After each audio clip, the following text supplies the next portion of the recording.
नमस्कार, मैं पूनम अहमद आज के प्रोग्राम में आप सबका स्वागत करती हूँ।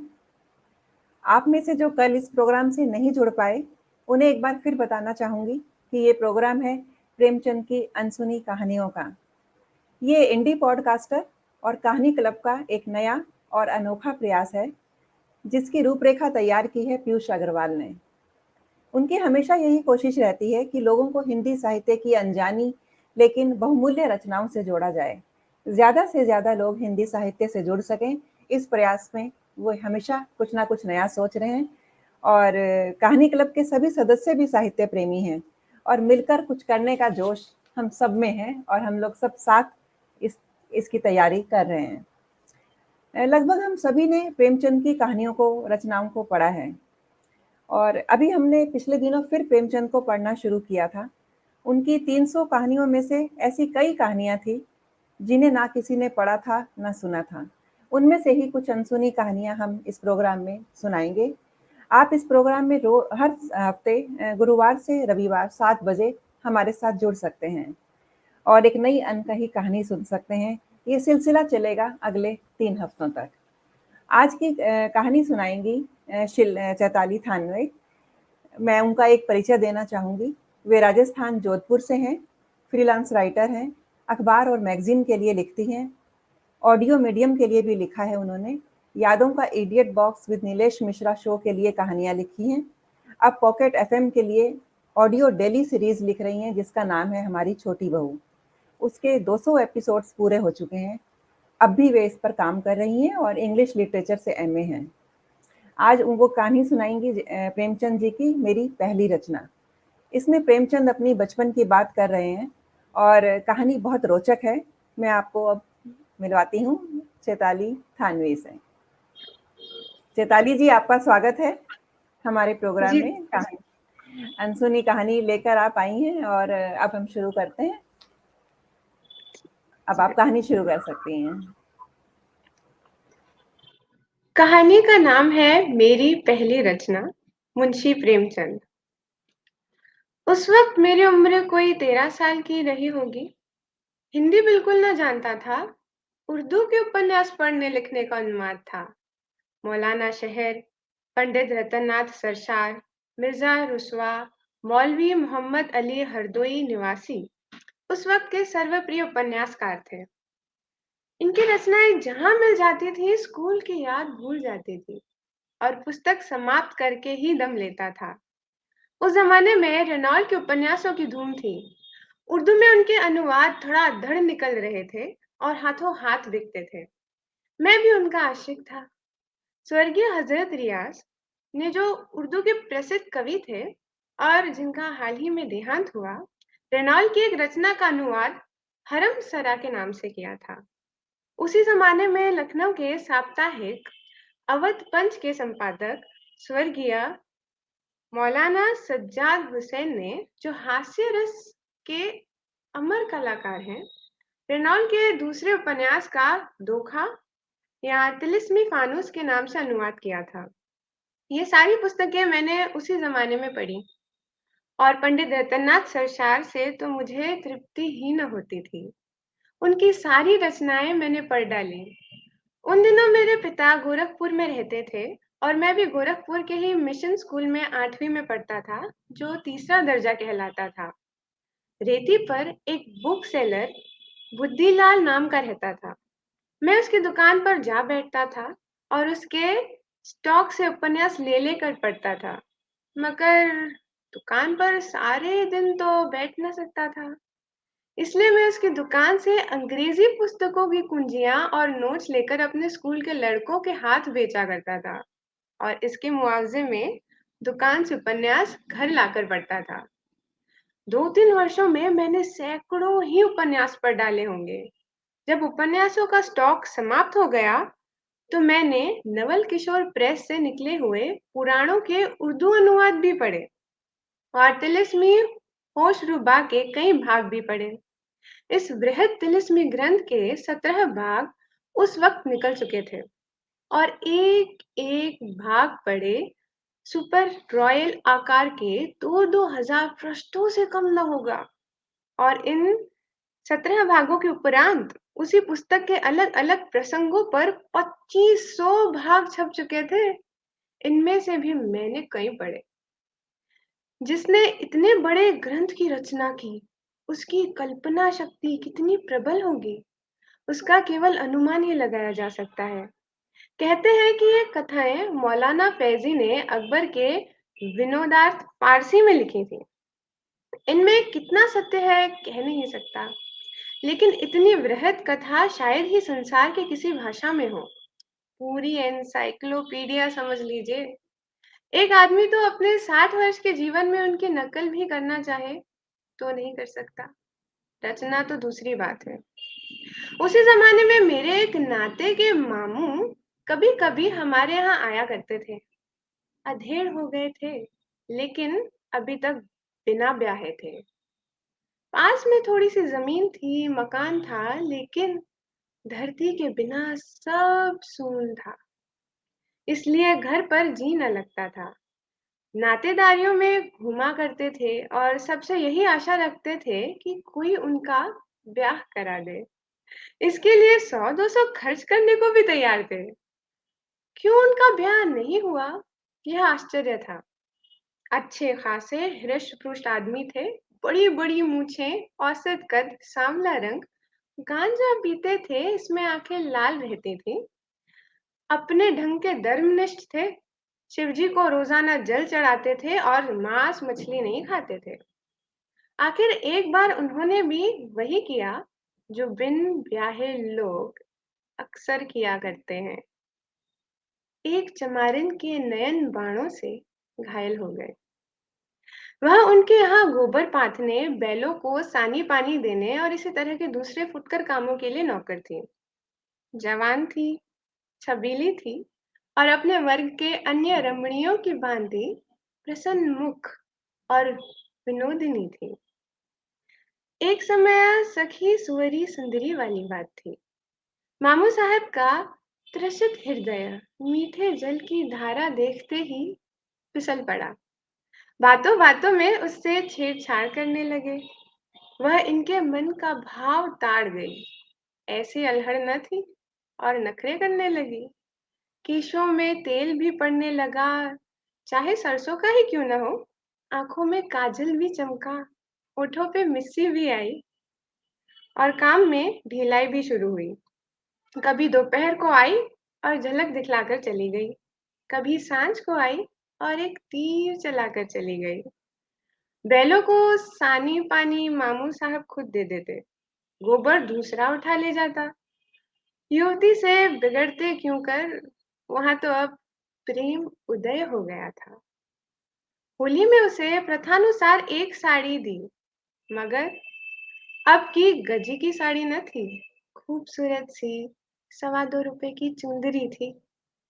होली की त्योहारी भी मामूल से चौगुन थी और यह सिलसिला यहाँ तक बढ़ा कि वह चमारिन ही घर की मालकिन हो गई।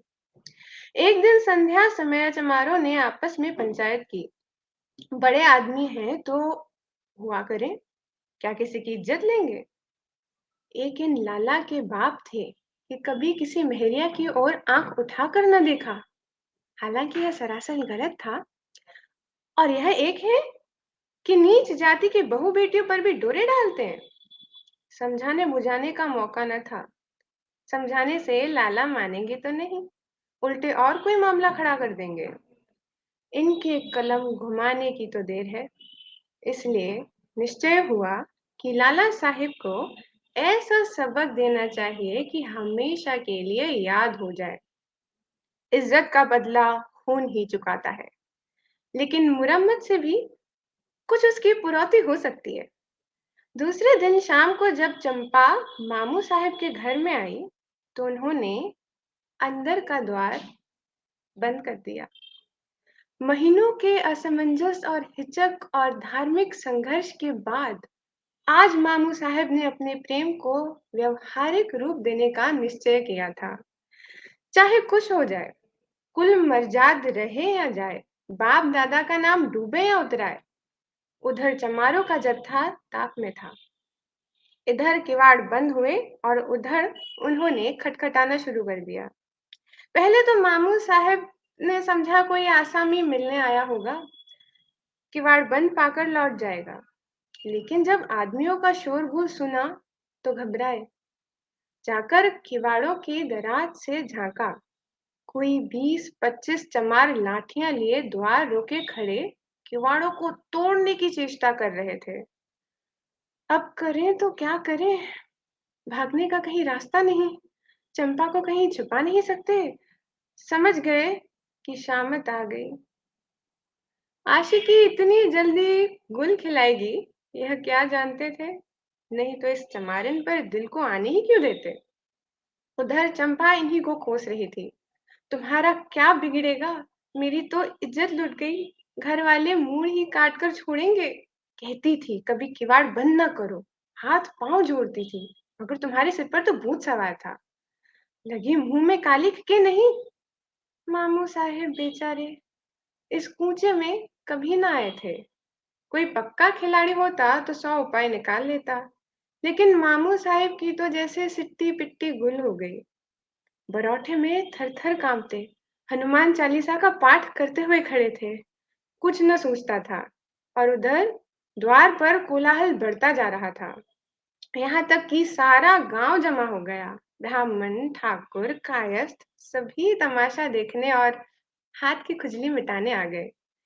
इससे ज्यादा मनोरंजक और स्फूर्तिवर्धक तमाशा और क्या होगा कि एक मर्द और एक औरत को एक साथ घर में बंद पाया जाए, फिर वह चाहे कितनी ही प्रतिष्ठित और विनम्र क्यों न हो, जनता उसे किसी तरह क्षमा नहीं कर सकती। बढ़ई बुलाया गया, किवाड़ फाड़े गए और मामू साहेब भूसे की कोठरी में छिपे हुए मिले। चंपा आंगन में खड़ी रो रही थी। द्वार खुलते ही भागी। कोई उससे नहीं बोला। मामू साहेब भाग कर कहाँ जाते? वह जानते थे उनके लिए भागने का रास्ता नहीं है। मार खाने के लिए तैयार बैठे थे। मार पड़ने भी लगी और बेभाव की पड़ने लगी। जिसके हाथ जो कुछ लगा, जूता, छड़ी, छाता, लाद, भूसा सब चले। यहाँ तक कि मामू साहेब बेहोश हो गए और लोगों ने उन्हें मुर्दा समझकर छोड़ दिया। अब इतनी दुर्गति के बाद वह बच भी गए तो गांव में नहीं रह सके और उनकी जमीन पट्टेदारों के हाथ आ गई। इस दुर्घटना की खबर उड़ते उड़ते हमारे यहाँ भी पहुंची। मैंने भी उसका खूब आनंद लिया। पिटते समय उनकी रूपरेखा कैसी रही होगी, इसकी कल्पना करके मुझे खूब हंसी आई। 1 महीने तक तो वह हल्दी गुड़ पीते रहे। ज्यों ही चलने फिरने लायक हुए, हमारे यहाँ आए। यहाँ अपने गांव वालों पर डाके का इस्तिगासा दायर करना चाहते थे। अगर उन्होंने कुछ दीनता दिखाई होती तो शायद मुझे हमदर्दी हो जाती, लेकिन उनका वही दमखम था। मुझे खेलते या उपन्यास पढ़ते देखकर बिगड़ना और रौब जमाना और पिताजी से शिकायत करने की धमकी देना, यह अब मैं क्यों सहने लगा था? अब तो मेरे पास इन्हें नीचे दिखाने के लिए काफी मसाला था। आखिर एक दिन मैंने यह सारी दुर्घटना एक नाटक के रूप में लिख डाली और अपने मित्रों को सुनाई। सब के सब खूब हंसे। मेरा साहस बढ़ा और मैंने उसे साफ साफ लिखकर वह कॉपी मामू साहब के सिरहाने रख दी और स्कूल चला गया। दिल में कुछ डरता भी था, कुछ खुश भी था और कुछ घबराया हुआ भी था। सबसे बड़ा कौतूहल यह था कि ड्रामा पढ़कर मामू साहेब क्या कहेंगे। स्कूल में जी न लगता था, दिल उधर ही टंगा हुआ था। छुट्टी होते ही घर चला गया, मगर द्वार के समीप देखा, पांव रुक गए। भय हुआ कहीं मामू साहेब मुझे मार न बैठे, लेकिन इतना जानता था कि वह एकाध थप्पड़ से ज्यादा मुझे न मारेंगे, क्योंकि मैं मार खाने वाले लड़कों में से थोड़ी था। मगर यह मामला क्या है? मामू साहेब चारपाई पर नहीं है, जहां वह नित्य लेटे हुए मिलते थे। क्या घर चले गए? आकर कमरा देखा, वहां भी सन्नाटा।